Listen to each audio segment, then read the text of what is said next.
இன்னைக்கு என்ன challenge? Eating challenge. இந்த கிராய்சன்ட் வந்து யார் ஃபர்ஸ்ட் சாப்பிட்டு முடிக்கிறாங்களோ அவங்க தான் வின்னர். ஸ்டார்ட் பண்ணலாமா? வெயிட் பண்ணுங்க. ஓபன் பண்ணிக்கலாம்.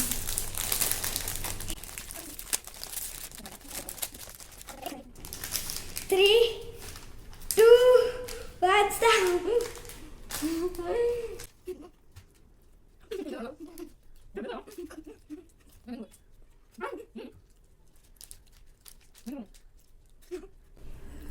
வாயில போய் மூணு.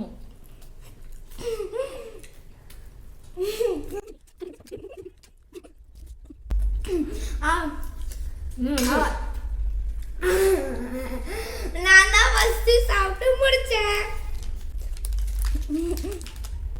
அவசரமா மென்னானோ முழுனானோ தெரியல, அப்படியே நின்றுதான். So Sanjeev is the winner. Bye.